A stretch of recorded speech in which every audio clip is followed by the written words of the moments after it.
So we've come across this term before, and it's very hard to escape this expression of agricultural revolution when dealing with livestock improvement in this time period. So this term has been applied to lots of different time periods, from the 16th century right up to the 19th century, and there is quite a debate about when this occurred and how it actually came about. What is clear is that there was at some point significant agricultural productivity increase by 1850 at least. And there are lots of innovations that have been suggested to be associated with this improvement, as we've already covered some, so things like crop rotations and convertible husbandry, so this alternation between pastoral and arable land use, and thus reducing the need to leave land fallow. New crops such as your fodder crops like turnip, clover, changes in land organisation, for example, a lot of enclosure happened during this period, which I'll come on to in a minute, and finally, obviously, new livestock and potentially changing husbandry methods during this time. What is clear, however, is that these changes were gradual and quite complex, and they vary a lot by region. So I think the term revolution is perhaps not quite appropriate for what's going on here, as again has been mentioned earlier, as it masks a lot of sort of complicated changes that vary across England.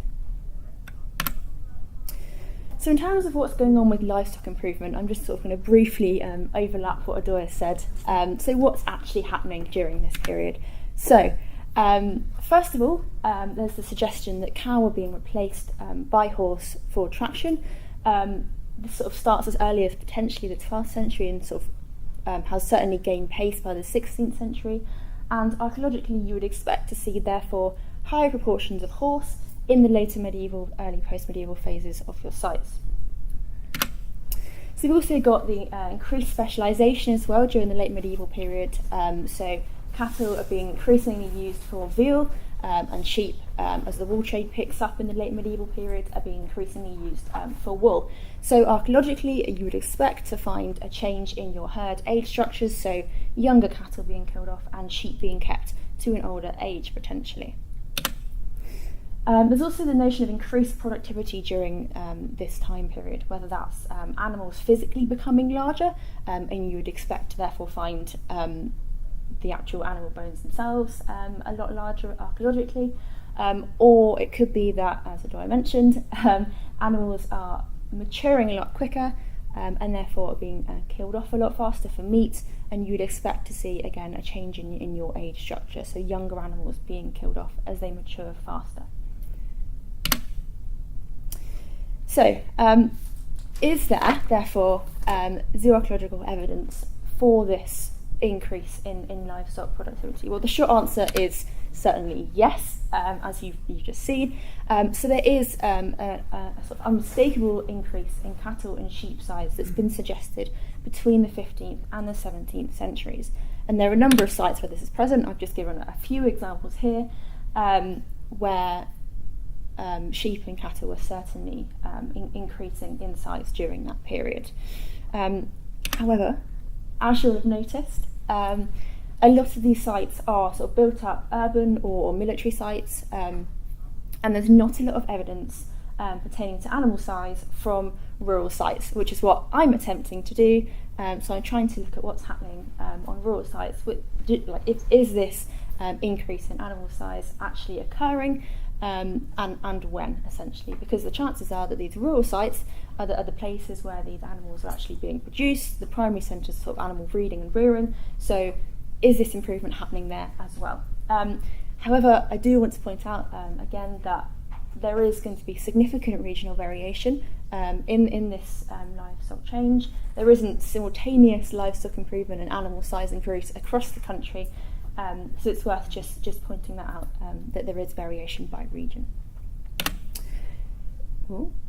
So another change that's kind of associated with this period of improvement is landscape change, especially a process that's known as enclosure. So very briefly, the definition of enclosure encompasses the sort of amalgamation of property, so the grouping together of property, the abolition of common rights, and eventually the physical delineation of separate property, whether that be sort of a physical barrier like a hedge or a fence, or sort of a written agreement. Now, a lot of the time when we talk about the agricultural sort of revolution, the type of enclosure that's discussed tends to be parliamentary enclosure, and that actually occurs in the 17th century and picks up pace in the 18th century. But the type of enclosure that I'm looking at occurs a lot earlier than this. So from about the 13th century onwards, farmers are actually exchanging strips of land and enclosing it for themselves. And so at least by the 16th century, what you end up with is these two, what's known as two countrysides in England. So in the Midland and central region of England, you have what's known as champion open field countryside, where you have 2 or 3 large open arable fields, which are divided into sort of tenant-owned strips and are regulated by communal cropping rights. And the grazing is therefore occurring on a separate common or on the arable land after harvest. And then conversely, you have enclosed areas, which tend to be in the sort of East Anglia and the southwest, where there are much more sort of individual property rights, a lot less communal regulation, more land being enclosed, and much more private pasture occurring there. Again, I'm going to start sounding like a broken record. There is a large amount of regional variation based on a variety of factors, so social, economic and environmental factors during this time. So therefore, my aim is to test this hypothesis that the enclosure of open fields is in some way linked to this increase in animal size associated with this sort of general phenomenon known as the agricultural revolution. So I have identified 4 different case study sites that I'm looking at, and the sort of geographical spread of these sites is very deliberate. So I'm looking at Warren Percy up there in the Yorkshire Wolds, Great Linford, which is right in the middle of the country, right in the middle of this central Midland band, Battle Abbey down on the south coast, and then Shapwood in Somerset. So hopefully I can get a good idea of what's going on across the country in these areas of varying enclosure type and speed. So the site that I'm going to talk you through today is Great Linford. It's a village that originated in the medieval period. It's first mentioned in the Domesday Book, and it's a really, really useful site for a number of reasons. So until the 1960s, the post-medieval village of Great Linford was largely untouched. And in the 1960s, the Milton Keynes Development Corporation decided that they were going to build a big new town on top of this area of land, and therefore there was an extensive archaeological investigation before this occurred. So you can see in this map here, the High Street of Great Linford is running down here, and all of these symbols are the various crofts that they excavated during the project. So this means that there are a relatively large and quite well phased late medieval and early post-medieval faunal assemblages, which I was very happy about. And another reason why the site is really, really useful is that we know the exact enclosure date, and there are 2 very handy maps drawn up, one before enclosure and one after enclosure, which again I was incredibly happy about. So, how did enclosure come about in Great Linford? Well, a lot of the land was inherited by a man called Sir Richard Napier in 1624. So he started amassing land and buying up a lot of land in the parish from about 1637, and in 1658 the parish was enclosed by agreement with Sir Richard Napier and the 6 other major landowners in the parish. Now, there are several reasons why this enclosure came about. So there is the notion by the 16th century that open field farming was becoming quite inefficient, and that potentially by enclosing the land it would improve the efficiency of the parish. And specifically in Great Linford, there tended to be a lot of cattle escaping into the arable land and causing lots of disputes between neighbours.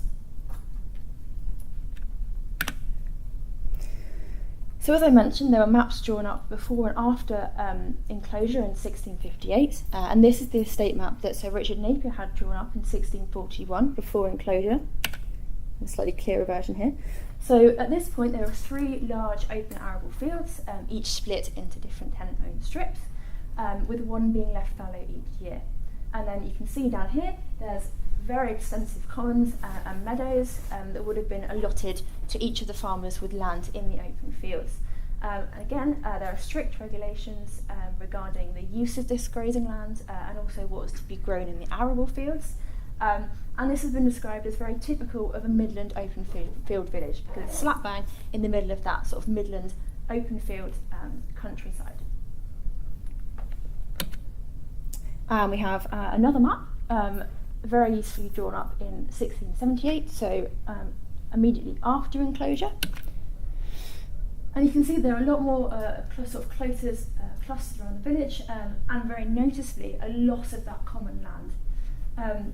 So a lot of the land was entirely sort of pasture after Enclosure. There's the suggestion that potentially a lot of landowners turned it over to grazing, excuse me, while the actual delineation of different closes was sort of sorted out and disputed. There is a suggestion of the reduction in sheep numbers as well, but animals are still very much important to the economy of the parish. And by all intents and purposes, Great Linford was a modern estate by this point and completely enclosed. So, does this enclosure, therefore, have any bearing on the livestock sort of husbandry methods that are happening during this time? Is there an improvement sort of during this period, or is it happening sort of before this point in line with what's going on in the urban sites? So, first of all, I took a look at species frequencies on the site. So I looked at main domesticates, cattle, horse, pig, and sheep and goat. I say sheep and goat. I've not actually found a goat yet on this site, so sheep. And I've actually distinguished between the medieval and post-medieval periods, so post-medieval from the 16th century onwards, just for sort of ease of comparison. So you can see that between the medieval and the post-medieval periods, cattle and pig are staying very much the same, so no drastic change there. Slightly more in the way of horse, potentially the introduction of more horse for traction, but not a huge change. And then, as the sort of historical records suggest, a slight reduction in sheep numbers. Not a huge change though between the medieval and the post-medieval periods. So then I looked at age profiles, and first of all I just want to mention that on the site as a whole there is really a lack of very young individuals, possibly because the animals weren't being raised there, but I think probably more likely due to the fact that the site wasn't sieved, so there's lots of smaller, younger bones that are probably being lost, which is really annoying. So you can see that during both the medieval and post-medieval periods, cattle were surviving into the sort of more adult and elderly stages, especially during the medieval period. There is a slight tendency in the post-medieval period, so from the 16th century onwards, for younger individuals, so potentially more of a move into meat specialisation there, but they are still very much surviving into the adult phase. Okay, so moving on now to our sort of sheep survival. These diagrams are strikingly similar between the medieval and the post-medieval periods. So mainly sort of kill-off happening at around sort of 3 years, potentially some useful wool, and then sort of using them for meat after that point. But it doesn't suggest particular specialisation, and it does very much suggest that there isn't a huge change between the medieval and the post-medieval periods. And finally looking at pig age profiles, so again, not much in the way of young animals. Unusually for pig, quite a few older animals, so surviving into the sub-adult and the adult stages in both the medieval and the post-medieval period, which it could suggest that the younger animals were being taken to sort of other sites potentially for use for meat, and then the older animals were left sort of for breeding in Great Linford. So moving on very quickly to my metric assessment. So starting with cattle, I looked at both the teeth and the postcranial bones, and you can see that there is a massive amount of overlap in these measurements. In the post-medieval mean is slightly larger, but I wouldn't say you get a sort of nice sort of clear size increase that you have on a lot of urban sites during this period. You can imagine how disappointed I was when I came up with this. But it's also the same for sheep. So again, a very large overlap in the measurements, not suggestive of a massive size increase between the medieval and the post-medieval periods. And the same can be said for horse. Unfortunately, I didn't have enough identifiable tooth specimens to look at measurement for teeth, but with the measurements I do have, you can see again there is a large overlap between the medieval and the post-medieval periods. And then finally, I'm getting there for us, I looked at pig teeth measurements, and again it's very much the same for pig. There is a massive overlap between the medieval and the post-medieval measurements, and you can't distinguish any sort of definite size increase or size change at all between those periods. So what does this mean for Great Linford? Well, it does look like there isn't any sort of significant change in livestock frequencies, in herd management, or animal size from the 16th century and onward, despite clear landscape reorganisation. So does this mean that the improvement is therefore only evident in urban sites?